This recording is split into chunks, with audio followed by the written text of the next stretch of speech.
നമസ്കാരം പ്രിയപ്പെട്ട പ്രേക്ഷകരെ, ദിനപത്രങ്ങളിലെ പ്രധാന വാർത്തകളിലേക്ക് ഏവർക്കും സ്വാഗതം. ഇന്ന് മെയ് 6 ചൊവ്വ. തൃശൂർ പൂരം ഇന്നലെ തെക്കേ ഗോപുരനട തുറന്ന് നെയ്തലക്കാവിലമ്മയുടെ തിടമ്പുമായി ഗജവീരൻ എറണാകുളം ശിവകുമാർ പുറത്തേക്ക് എഴുന്നള്ളിയതോടെ പൂരത്തിന് വിളംബരമായി. പാറമേക്കാവ് തിരുവമ്പാടി ഭഗവതിമാരും 8 ഘടകക്ഷേത്രങ്ങളിൽ നിന്നുള്ള ഭഗവതി ശാസ്തമാരും ഇന്ന് വടക്കുന്നാഥനെ വണങ്ങാനെത്തും. വൈകിട്ട് 5:30 തെക്കേ നടയിൽ കുടമാറ്റം. നിയന്ത്രണ രേഖയിൽ പാകിസ്ഥാൻ പ്രകോപനം തുടരുന്നു. ചെനാബ് നദിയിലെ ബഗ്ലിഹർ ഡാമിന്റെ ഷട്ടറുകൾ കഴിഞ്ഞ ദിവസം താഴ്ത്തിയതിനു പിന്നാലെ സലാൽ അണക്കെട്ടിന്റെ ഷട്ടറുകളും പൂർണ്ണമായി അടച്ച് പാകിസ്ഥാനെതിരായ ജലയുദ്ധം ഇന്ത്യ ശക്തമാക്കി. അതിർത്തിയിലെ സംഘർഷങ്ങളുടെ പശ്ചാത്തലത്തിൽ സേനാ വിഭാഗങ്ങളുടെ മുന്നൊരുക്കങ്ങളെക്കുറിച്ച് പ്രതിരോധ സെക്രട്ടറി രാജേഷ് കുമാർ പ്രധാനമന്ത്രി നരേന്ദ്രമോദിയെ കണ്ട് ചർച്ച നടത്തി. തുടർച്ചയായ 11ാം ദിവസവും നിയന്ത്രണ രേഖയിൽ പ്രകോപനം തുടർന്ന് പാകിസ്ഥാൻ ഇന്നലെ 8 ഇടങ്ങളിലാണ് വെടിവയ്പ് നടത്തിയത്. ഇന്ത്യ ശക്തമായ തിരിച്ചടി നൽകി. കാശ്മീരിലെ പൂഞ്ചിലെ വനമേഖലയിൽ ഭീകരരുടെ ഒളിത്താവളങ്ങളിൽ നിന്ന് സുരക്ഷാ സേന സ്ഫോടക വസ്തുക്കളും വയർലെസ് സെറ്റും കണ്ടെത്തി. വഖഫ് നിയമ ഭേദഗതികൾക്കെതിരായ ഹർജികളിൽ സുപ്രീംകോടതി പുതിയ ബെഞ്ച് വാദം കേൾക്കും. നിയുക്ത ചീഫ് ജസ്റ്റിസ് BR ഗവായ് അധ്യക്ഷനായ ബെഞ്ചിനു മുമ്പാകെ ഹർജികൾ ലിസ്റ്റ് ചെയ്യാൻ ചീഫ് ജസ്റ്റിസ് സഞ്ജീവ് ഖന്ന നിർദ്ദേശിച്ചു. ജസ്റ്റിസ് ഖന്ന 13-ന് സ്ഥാനമൊഴിയുന്നത് പരിഗണിച്ചാണിത്. ഹർജികൾ 15-ലേക്ക് മാറ്റി. പൊതുസ്ഥലം മാറ്റത്തിനുള്ള നടപടികൾ പൂർത്തിയാക്കും മുൻപ് സർക്കാർ ഹയർ സെക്കൻഡറി സ്കൂൾ അധ്യാപകരെ സ്ഥലം മാറ്റിയ വിവാദ ഉത്തരവ് Kerala administrative tribunal Kochi bench റദ്ദാക്കി. 310 അധ്യാപകരെ സ്ഥലം മാറ്റി ഹയർ സെക്കൻഡറി ഡയറക്ടർ മാർച്ച് 11-നാണ് ഉത്തരവിറക്കിയിരുന്നത്. വിദ്യാർത്ഥികളുടെ കുറവിനെ തുടർന്ന് അധികമായ അധ്യാപകരും ഇവരെ ഉൾക്കൊള്ളിക്കാൻ വിദൂര ജില്ലകളിലേക്ക് നിർബന്ധിതമായി സ്ഥലം മാറ്റപ്പെട്ട മറ്റ് 100 അധ്യാപകരും സമർപ്പിച്ച കൂട്ടഹർജികൾ ഒരുമിച്ച് പരിഗണിച്ചാണ് KATയുടെ ഉത്തരവ്. സംസ്ഥാന സർക്കാർ വകമാറ്റിയ 139 കോടിയുടെ ലോകബാങ്ക് ഫണ്ടിൽ നിന്ന് 50 കോടി രൂപ സർക്കാർ കൃഷി വകുപ്പിന് കീഴിലെ കേര പദ്ധതിയുടെ ബാങ്ക് അക്കൗണ്ടിലേക്ക് നൽകി. പദ്ധതിയുടെ പുരോഗതി പരിശോധിക്കാൻ ലോകബാങ്ക് സംഘം ഇന്നലെ എത്തിയതിനു പിന്നാലെയാണ് ഫണ്ട് കൈമാറിയത്. ബാക്കി തുക വൈകാതെ നൽകും. മുതലപ്പുഴി അഴിമുഖത്ത് ട്രയൽ റണ്ണിനിടെ ചന്ദ്രഗിരി ഡ്രഡ്ജറിന്റെ പ്രവർത്തനം പാടെ നിലച്ചു. അഴിമുഖത്തെ മണൽ നീക്കം അനിശ്ചിതത്വത്തിലായതോടെ ഇന്നലെ രാവിലെയും വൈകിട്ടുമായി 2 മത്സ്യബന്ധന ബോട്ടുകൾ പൊഴിമുഖത്ത് മണലിൽ ഇടിച്ചു മറിഞ്ഞു. ഇതോടെ മുതലപ്പുഴി തുറമുഖ തീരം വീണ്ടും പ്രതിഷേധമായി.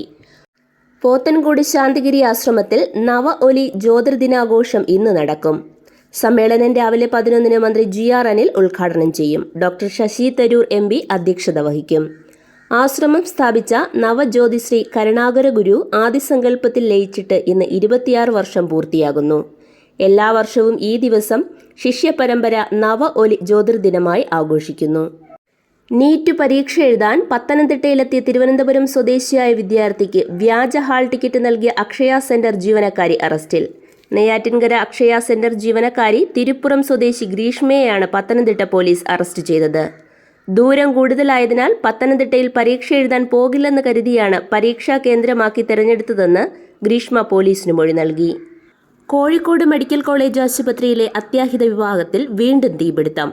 കഴിഞ്ഞ ദിവസം അപകടമുണ്ടായ PMSSY കെട്ടിടത്തിന്റെ 6ാം നിലയിലെ തിയേറ്റർ കോംപ്ലക്സിലാണ് ഇന്നലെ പുകയും തീയുമുണ്ടായത്. ഇതുവരെ ഉപയോഗിക്കാത്ത തിയേറ്റർ കോംപ്ലക്സിലെ വിലപിടിപ്പുള്ള ഉപകരണങ്ങൾ അടക്കം നശിച്ചിട്ടുണ്ട്. തൊട്ടു താഴെയുള്ള നിലയിൽ രോഗികൾ ഉണ്ടായിരുന്നെങ്കിലും ആർക്കും അപകടമില്ല. സുരക്ഷാ പരിശോധനയുടെ ഭാഗമായി ഇലക്ട്രിക്കൽ പോയിന്റുകൾ പരിശോധിക്കുന്നതിനിടെ ഷോർട്ട് സർക്യൂട്ട് ഉണ്ടായി പുക പടർന്നതാണെന്ന് ആശങ്ക വേണ്ടെന്നും മെഡിക്കൽ കോളേജ് അധികൃതരുടെ വിശദീകരണം. സിൽവർ ലൈൻ നടപ്പിലാക്കുമ്പോൾ റെയിൽവേയുടെ ഭൂമി നഷ്ടപ്പെടുമെന്നാണ് ദക്ഷിണ റെയിൽവേയുടെ ആശങ്കയെങ്കിൽ റെയിൽവേ ഭൂമി പൂർണ്ണമായി ഒഴിവാക്കി അലൈൻമെന്റ് പരിഷ്കരിക്കാമെന്ന് Kerala rail development corporation. DPR പരിഷ്കരിക്കണമെന്ന റെയിൽവേയുടെ നിർദ്ദേശത്തിന് മറുപടിയായി നൽകിയ കത്തിലാണ് റെയിൽ നിലപാട് വ്യക്തമാക്കിയത്. താൻ ഏതെങ്കിലും ഒരു പാർട്ടിയുടെ ഭാഗമല്ലെന്നും പൊതുസ്വത്താണെന്നും റാപ്പർ വേടൻ. സംസ്ഥാന സർക്കാരിന്റെ 4ാം വാർഷികത്തിന്റെ ഭാഗമായി ഇടുക്കി വാഴത്തോപ്പിൽ സംഘടിപ്പിച്ച പ്രദർശനത്തിന്റെ സമാപന ദിവസം രാത്രി സംഗീത പരിപാടി അവതരിപ്പിക്കുകയായിരുന്നു വേടൻ. വിവാദങ്ങളെ തുടർന്ന് ആദ്യം ഒഴിവാക്കിയ പരിപാടിക്കാണ് അവസാന ദിവസം സർക്കാർ വേദി നൽകിയത്. എല്ലാവരെയും ഉൾക്കൊള്ളുന്നവരുടെ സർക്കാർ എന്ന നിലയിലാണ് വേടന്റെ പരിപാടി സംഘടിപ്പിച്ചതെന്ന് എൻ്റെ കേരളം പ്രദർശനത്തിന്റെ സമാപന സമ്മേളനം ഉദ്ഘാടനം ചെയ്ത മന്ത്രി KN ബാലൻ പറഞ്ഞു. രാഷ്ട്രപതിയുടെ ശബരിമല ദർശന ഒരുക്കങ്ങൾ വിലയിരുത്തുന്നതിനായി നാളെ മുഖ്യമന്ത്രിയുടെ അധ്യക്ഷതയിൽ യോഗം നടക്കും. രാഷ്ട്രപതി ദ്രൗപദി മുർമു 19-ന് രാവിലെ ദർശനത്തിന് എത്തിച്ചേരുമെന്നാണ് വിവരം. പേവിഷബാധ വാക്സിൻ എടുത്തിട്ടും വീണ്ടും മരണം. 3 തവണ പേവിഷ പ്രതിരോധ വാക്സിൻ എടുത്തെങ്കിലും പേവിഷബാധ സ്ഥിരീകരിച്ച കൊല്ലം ജാസ്മിൻ മൻസിലിൽ നിയ ഫൈസൽ മരിച്ചു. വാക്സിൻ എടുത്ത ശേഷവും പേവിഷം ബാധിച്ച് 2 മാസത്തിനിടെ മരിക്കുന്ന 3ാമത്തെ കുട്ടിയാണ് നിയ. ഏപ്രിൽ 8-ന് വീട്ടുമുറ്റത്ത് വെച്ചാണ് നിയയ്ക്ക് തെരുവ് നായയുടെ കടിയേറ്റത്.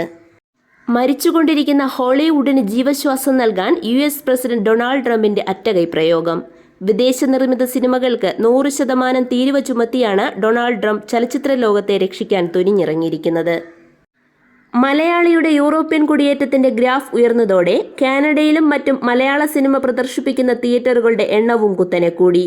സൗദി അറേബ്യയിൽ കൂടുതൽ തിയേറ്ററുകൾ തുറന്ന് ഗൾഫ് മാർക്കറ്റ് വിപുലമായതും ഹിറ്റ് ചിത്രങ്ങൾക്ക് കളക്ഷൻ കൂടാൻ കാരണമായി. എമ്പുരാൻ, തുടരും എന്നീ ചിത്രങ്ങൾ 100 കോടി കളക്ഷനിലെത്തിയപ്പോൾ 40 കോടിയോളവും വിദേശത്ത് നിന്ന് മാത്രം ലഭിച്ചതാണ്. ഇതോടെ ഇന്നത്തെ ദിനപത്രങ്ങളിലെ പ്രധാന വാർത്തകൾ സമാപിക്കുന്നു. നന്ദി, നമസ്കാരം.